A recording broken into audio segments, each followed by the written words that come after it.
नमस्कार, मैं हिमांशु मिश्रा। आप देख रहे हैं लोकल पर फोकस, भारतीय टीवी की एक विशेष पेशकश है। तो दोस्तों आइए फोकस करते हैं नोएडा, ग्रेटर नोएडा की उन बड़ी खबरों पर जो पूरे दिन चर्चा का विषय रहे हैं। सबसे पहली खबर पर हम फोकस करेंगे।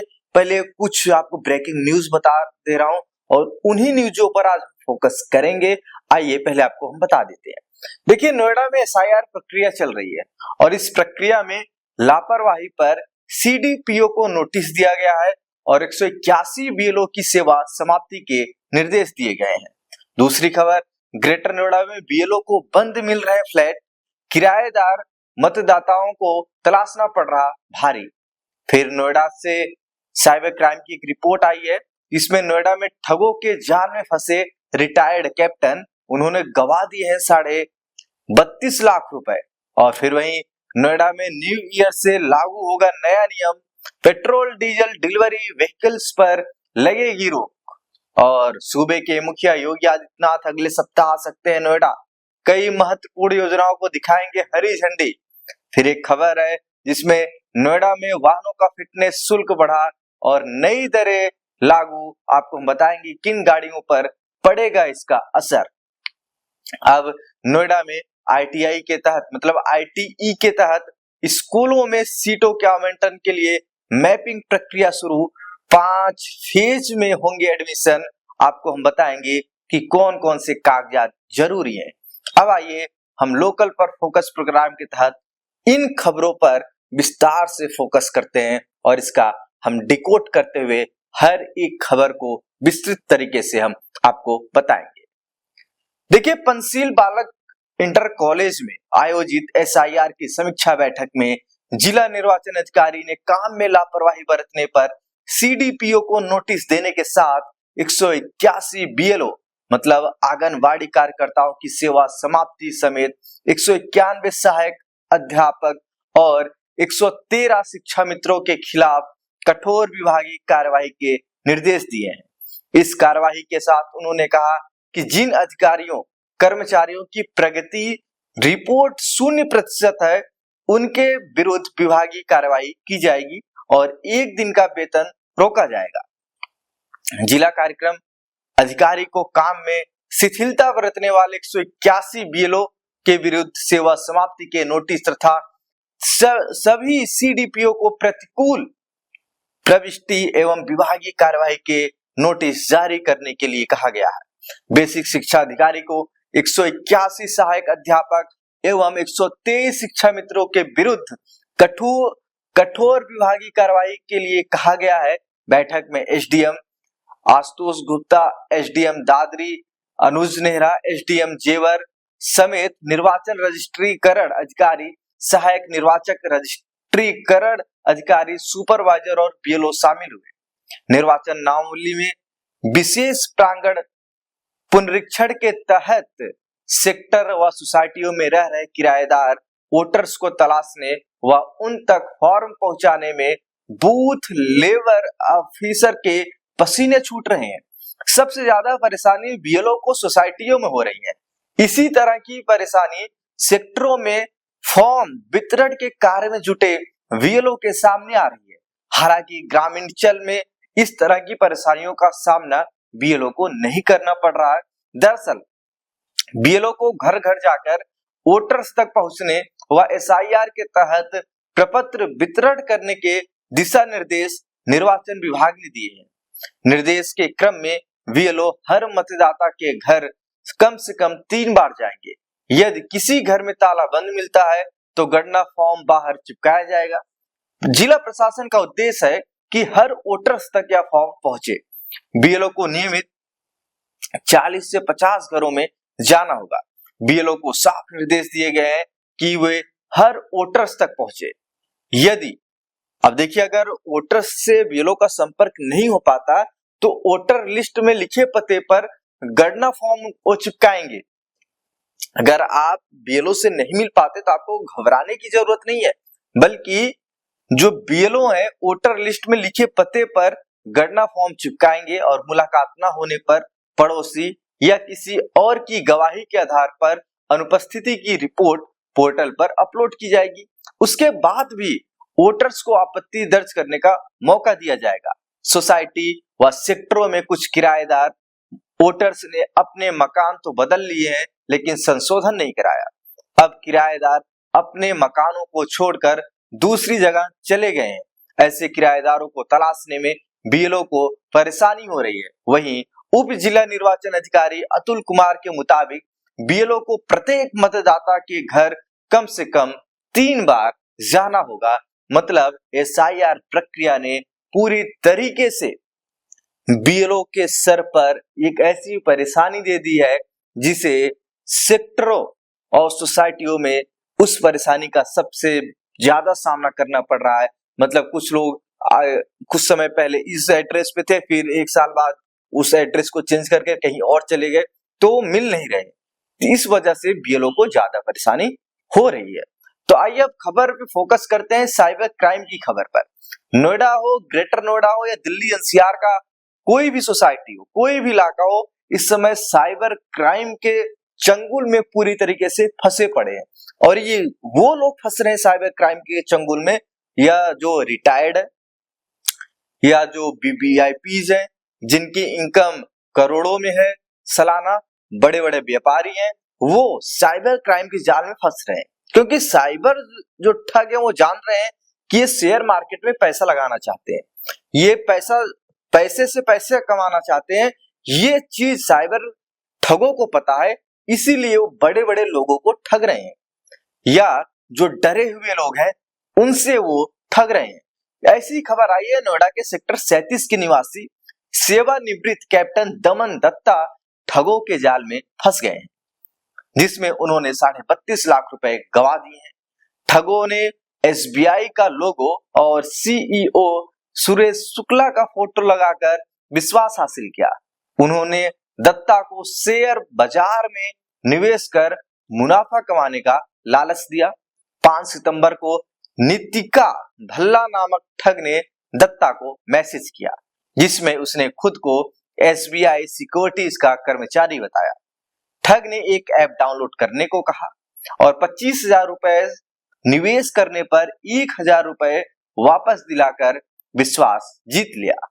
दत्ता ने ठग के कहने पर लगातार निवेश करना शुरू किया और 25 सितंबर तक कुल मिला के 32.5 लाख रुपए ट्रांसफर कर दिए।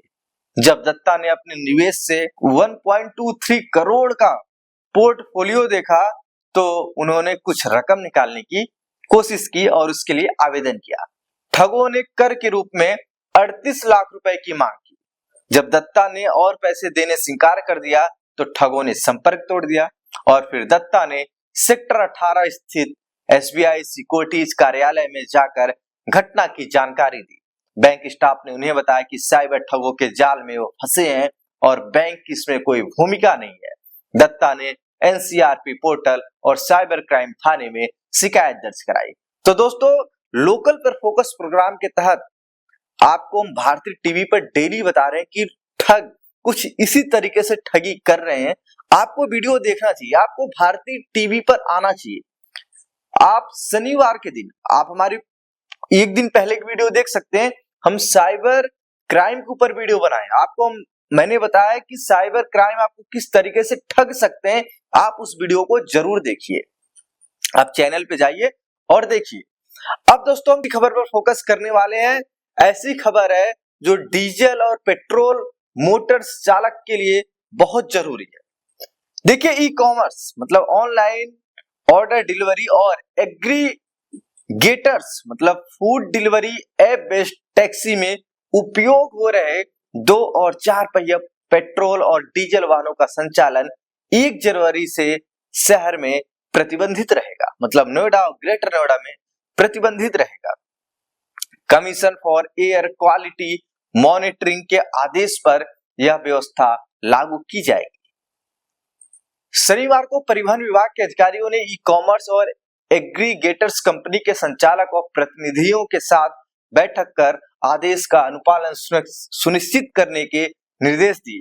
वर्तमान में शहर में 50,000 से अधिक 2 पहिया और 3,000 से अधिक 4 पहिया डीजल व पेट्रोल वाहनों का ई कॉमर्स और एग्रीगेटर्स के रूप में उपयोग हो रहा है। ई कॉमर्स और एग्रीगेटर्स 3.5 टन तक का वजन ढोने वाले वाहनों का संचालन केवल इलेक्ट्रिक और, अब आप सोचना, एग्रीगेटर्स 3.5 टन का वजन ढोने वाले वाहनों का संचालन केवल इलेक्ट्रिक और सीएनजी फ्यूल पर कर सकेंगे, नहीं तो नहीं कर सकेंगे। ये सब फैसला इसलिए लिया जा रहा है क्योंकि नोएडा और ग्रेटर नोएडा में लगातार वायु प्रदूषण का स्तर बढ़ता जा रहा है। अब हम ऐसी खबर पर फोकस करने वाले हैं जो उत्तर प्रदेश के मुख्यमंत्री योगी आदित्यनाथ से जुड़ी है। वो नवंबर के अंतिम माह में नोएडा आ सकते हैं। इसमें 27 नवंबर को आने की चर्चा जोरों पर है। वह नोएडा में मेदांता अस्पताल और जेवर में एयरपोर्ट का निरीक्षण कर सकते हैं। साथ ही भंगेल एलिवेटेड समेत कई महत्वपूर्ण योजनाओं को हरी झंडी दिखा सकते हैं। कई आगामी योजनाओं की घोषणा भी कर सकते हैं और कार्यक्रम को लेकर पुलिस प्रशासनिक अधिकारियों ने तैयारियां शुरू कर दी है। वहीं नोएडा सेक्टर 50 में मेदांता द मेडिसिटी के अस्पताल है, इसके उद्घाटन के लिए मुख्यमंत्री योगी आदित्यनाथ को आमंत्रित किया गया है। आगमन से पूर्व शुक्रवार की शाम पुलिस आयुक्त लक्ष्मी सिंह, जिलाधिकारी मेधा रूपम ने अस्पताल परिसर और सेक्टर 113 थाना क्षेत्र में बने हेलीपैड का निरीक्षण किया। अब ऐसी खबर पर फोकस करते हैं। अगर आपके पास पुरानी गाड़ियां हैं तो उसके फिटनेस का खर्च अब बढ़ सकता है और बढ़ ही जाएगा, आप ये लिख कर ले लो, क्योंकि जैसे जैसे गाड़ी पुरानी होती जाएगी उसकी फिटनेस का खर्च भी बढ़ता जाएगा। ट्रांसपोर्ट डिपार्टमेंट ने जिले में एक नए रेट कार्ड लागू किया है। मतलब ट्रांसपोर्ट डिपार्टमेंट ने गौतम बुद्ध नगर में एक नया रेट कार्ड लागू किया है। पहले 15 साल से पुराने वाहनों की फिटनेस की फीस एक जैसी थी, लेकिन अब हर कैटेगरी के वाहन के लिए अलग अलग रेट लागू होंगे। ये शहर में सभी तरह के वाहनों के लिए लागू किए गए हैं। इनमें 2 wheeler, 3 wheeler, light motor vehicles, medium और हैवी ड्यूटी कॉमर्शियल व्हीकल्स शामिल हैं। हैवी कॉमर्शियल व्हीकल्स पर सबसे ज्यादा असर पड़ेगा। जिले में 1.25 लाख से ज्यादा कॉमर्शियल व्हीकल्स हैं। जिले में 1.25 लाख से ज्यादा कॉमर्शियल व्हीकल्स की फिटनेस कराने के लिए अब ड्राइवरों को जेब ढीली करनी पड़ेगी। उन्हें न सिर्फ नियमों का पालन करना होगा बल्कि बढ़ी हुई फीस भी देनी होगी। पहले 20 साल से पुराने ट्रक या बस के लिए 2500 रुपए लगते थे, लेकिन अब 25,000 रुपए लगेंगे। मीडियम कॉमर्शियल व्हीकल्स के लिए पहले 1800 रुपए लगते थे, जो अब 20,000 रुपए हो जाएंगे। हल्के मोटर वाहनों के लिए फीस 15,000 रुपए और 3 पहिया वाहनों के लिए 7,000 रुपए और 2 पहिया वाहनों के लिए जो फीस पहले 600 रुपए थी अब वह 2,000 रुपए होगी। इसमें केंद्र सरकार का कहना है कि पुरानी और असुरक्षित गाड़ियों को सड़कों से हटाने की प्रक्रिया में तेजी लाने के लिए फिटनेस टेस्ट फीस में बदलाव किया गया है। सड़क परिवहन और राजमार्ग मंत्रालय ने पूरे देश में गाड़ियों की फिटनेस टेस्ट फीस में काफी बढ़ोतरी की है, जो अब पिछली दर से 10 गुना हो गई है। ये बदलाव केंद्रीय मोटर वाहन नियम के तहत तुरंत लागू होंगे। नई फीस गाड़ी की उम्र और कैटेगरी के आधार पर तय की जाती है।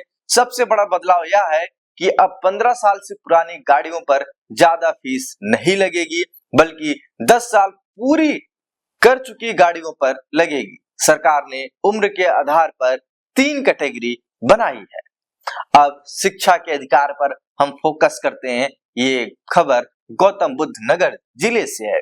जिले के स्कूलों में सीटें घोषित करने के लिए मैपिंग प्रोसेस शुरू हो गया है और ये शिक्षा के अधिकार के तहत किया गया है। राइट टू एजुकेशन के तहत ये किया गया है। मैपिंग प्रोसेस पूरा करने के बाद सीटें घोषित की जाएंगी। इसके बाद सरकार के आदेश के मुताबिक दिसंबर तक एप्लीकेशन प्रोसेस शुरू हो जाएगा। इस साल आरटीई के लिए एप्लीकेशन 5 फेज में किए जाएंगे। पहले एप्लीकेशन के 4 फेज में दिए जाते थे, लेकिन अब 5 फेज में होंगे। आवेदक और माता पिता दोनों के आधार कार्ड जरूरी कर दिए गए हैं। बेसिक शिक्षा विभाग के अधिकारियों ने बताया कि सरकार के निर्देश के मुताबिक जिले में RTE एप्लीकेशन के लिए घोषित की जाने वाली सीटों की मैपिंग प्रोसेस शुरू हो गई है। यह प्रोसेस 30 नवंबर तक चलेगा। इसके बाद सीटें घोषित की जाएंगी। पिछले साल 12,000 सीटें घोषित की गई थी, जिनमें 4 फेज में अप्लाई करने के बाद 4276 स्टूडेंट्स को एडमिशन मिला था। इस बार स्टूडेंट्स को अप्लाई करने के लिए 5 फेज मिलेंगे। आवेदक के आधार कार्ड के साथ साथ माता पिता का आधार कार्ड भी जरूरी है। इसके अलावा आधार कार्ड बैंक अकाउंट से लिंक होना चाहिए। आवेदक सिर्फ अपने गांव के स्कूलों में ही अप्लाई कर सकते हैं। अपने बाहर के स्कूलों में अप्लाई करने वाले एप्लीकेंट रिजेक्ट कर दिए जाएंगे। मतलब आप अपने गांव में जो आपकी स्कूल है उसी में आप अप्लाई कर सकते हैं, बाहर की स्कूल में आप अप्लाई नहीं कर सकते। एक से ज्यादा एप्लीकेशन सबमिट करने वाले एप्लीकेंट को रिजेक्ट माना जाएगा। इसके अलावा अगर एप्लीकेशन में फर्जी डॉक्यूमेंट्स पाए जाते हैं तो आपका जो विभाग है वो कानूनी कार्रवाई करेगा। तो दोस्तों, लोकल पर फोकस प्रोग्राम के तहत आप लोगों ने जाना कि भारतीय टीवी पर किस तरीके के हम न्यूज दे रहे हैं। SIR की प्रक्रिया हो और BLO को जो परेशानी का सामना करना पड़ रहा, आज हमने इस पे फोकस किया।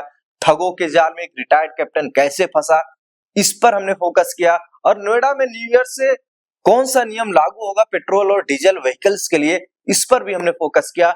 तो दोस्तों, बने रहिए भारतीय टीवी पर। चैनल को कर लीजिए सब्सक्राइब, वीडियो को कर दीजिए लाइक और शेयर, क्योंकि हम आपके लिए जो जरूरी है वो चीजें भारतीय टीवी पर लेकर आ रहे हैं। बस आपसे यही एक रिक्वेस्ट है, चैनल को सब्सक्राइब करें और वीडियो को शेयर कीजिए। धन्यवाद।